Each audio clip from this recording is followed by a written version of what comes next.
So hello there, it's been a while, nearly 2 months in fact, and the reason for that was because I got a Christmas temp job working at a clothes shop.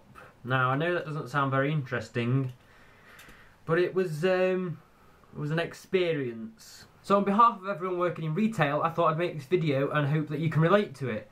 And if you don't work in retail, then count yourself lucky. Okay, so we're going to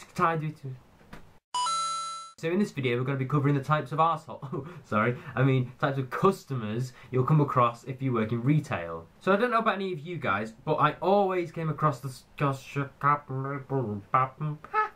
I don't know about you guys, but I always seem to be faced with either a really fast speaking person or someone with a language barrier. They couldn't speak very good Englandish, no. And those two together were never good. Seeing as I'm a tone deaf anyway, it doesn't help that they're mumbling and the music in our store was really loud. So this is how most of those situations went. Hey! Oh, you're right there, sir. Here, can you show me the price of this jumper, please? Sorry. Here, the price of this jumper. I don't know what the price of the jumper. Can you show me the price of the jumper, please? One more time, please, sorry. The jumper with the price of the jumper. I don't need the price of the jumper with the price of the jumper. Yeah, that one there you've got is a large. I'll go check in the back if we've got a medium for you. Just go check in the back, yeah. Hey, what's your height of conscious? Not even joking. I think that's genuinely how I dealt with most of the mumblers. I just said I had to go get something from the back, and then they ran away. Cool. Another type of customer I was often faced with was the ask a question but don't let me answer it type of person. And by that I mean they'd ask me a question about a product or item of clothing that they wanted, but then they wouldn't give me the time to answer them because they'd either answer their phone or wander off. And this is pretty much how every one of them situations ended up. Excuse me. Oh yeah, can I help you? I was thinking of buying this shirt for my boyfriend, but I'm not sure what the best size is. It's about the same size as you, but I don't know if to get him a small or a medium. Well, I'm thinking a medium to be on the safe side, because you don't want it all tight, do you? Oh, excuse me. Oh, speaking of devil, it's the boyfriend now.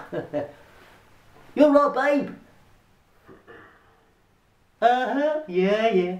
You too. So what are you doing now then, hey? Oh, stop it, you'll be home later. Yeah, we can do a bit of that later. Oh yeah. Oh yeah, do it later, yeah. Yeah. For fuck's sake, do you want this shirt or not? Wander out of the shop now, waste everyone's fucking time. But the type of person even more irritating than that is the parent who doesn't give a shit. I mean, if I had £1 for every time a kid ran round me screaming and knocking things off the shelves, I'd have probably quit that job months ago because I'd have already been loaded. I understand that they're young and hyper and probably digested about 7 million grams of sugar that day, but still, when they're knocking over mannequins and pulling things off the shelves, and the parents just stand there like, good kid. What the fuck? I would do a cutaway about this one, but I'd probably piss myself off so much that I'd punch myself in the face. So let's move on quickly. Next up is the twat who messes up the section of the shop that you've just spent hours cleaning. Now, where I worked, in the shop, the men's jackets, shirts, hoodies and stuff like that were all situated at the back of the store, and that got the messiest. Because usually when a customer decided that they didn't want an item of clothing, they wouldn't put it back on the hanger or put it back on the shelf where it was meant to go. No, they just do this. Yeah. So after about 4 hours of the shop opening, that section of the store was literally just a carpet of abandoned clothes because people were just throwing them on the fucking floor. Like, the shelves aren't there for fun, you know. They are meant to put things on. Cleaning up that mess usually took about 2 hours, and I was usually the person to do it because I was the Christmas temp. So a couple of weeks ago I was doing that. I just spent about 2.5 hours tidying it all up when a dopey looking 40-year-old man or something like that came in, wandered over to the back of the shop and started ripping the clothes that I just put there out of the way so he could find something he wanted, throwing all the ones he didn't want on the fucking floor. Nope. Nah. Too gay. Not for me. No, no, no, no. Well, I'm done. Place a shithole. Son of a brick. Honestly, I'd say those types of customers are almost as bad as the next type, which are the mutter as they walk away type. Now, I'll be honest, I reckon at some point in everyone's life we've had a moment where we've muttered something about someone who's approximately about 5 or 10 feet away to our friend or something. But these people didn't even try and hide the fact they were muttering about me. Now, for example, I was once helping a woman who was looking for some size 5 shoes for her daughter. And in our shop, when you were in the shoe section, you'd have a walkie-talkie and you'd walkie-talkie the person in the stock room and ask them if they had that specific shoe in the size you wanted. So I walkie-talkied the guy in the stock room and asked if he had a size 5 in the Converse you wanted, I think. But he was busy doing something in the stock room anyway, so he politely replied with, Yeah, I'm just tidying up the shoes that fell on the floor. I'll be 2 minutes maximum, mate. which was fair enough. He'd been busy, he had stuff to tidy up. He said it'd be 2 minutes. I thought, you know what, let him get on with his job. She can wait 2 minutes, right? But after about a minute, she said to me, Don't worry about it, love. I'll come back later or tomorrow, yeah? oh no, honestly, it'll only be a sec. You might as well just wait.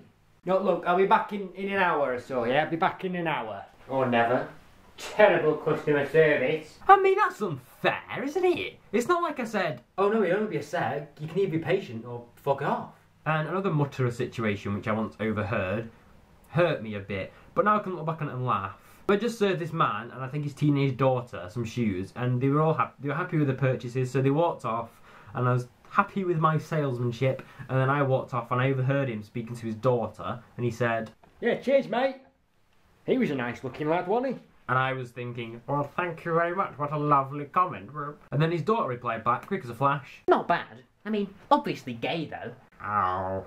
And finally, to finish the video off, I'll be talking about the most common type of customer that I'm sure everyone in retail has dealt with. Now, I'd only just encountered my first ever arsehole customer a couple of weeks ago. Before that, I was surprised at how nice everyone actually was. But then, on Boxing Day, just as the new sales went up and the shop was at its most full, I had my first experience with an arsehole.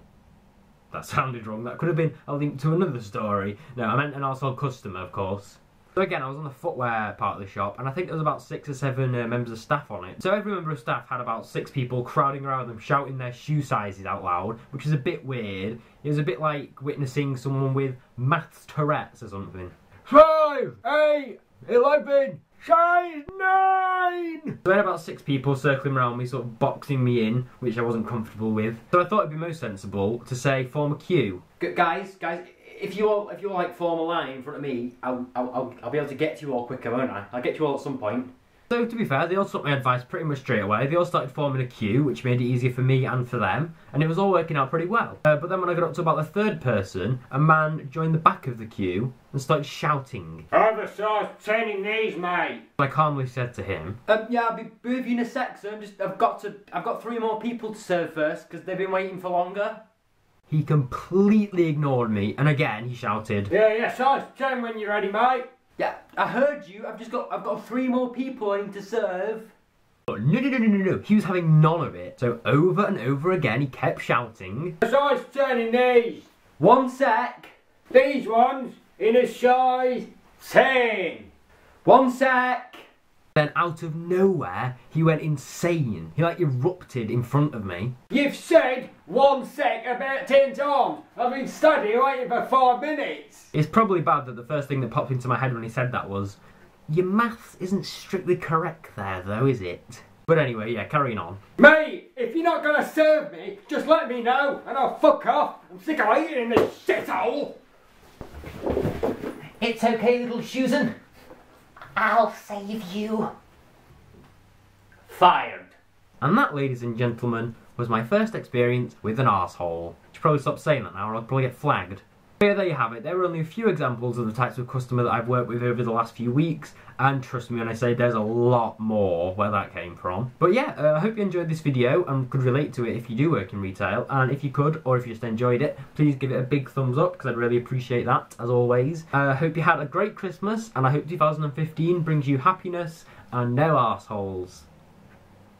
Bye guys! Size 10 when you're ready, mate. Oh my god, my neighbours are walking past. Fuck off, I'm trying to film a fucking video! Bye!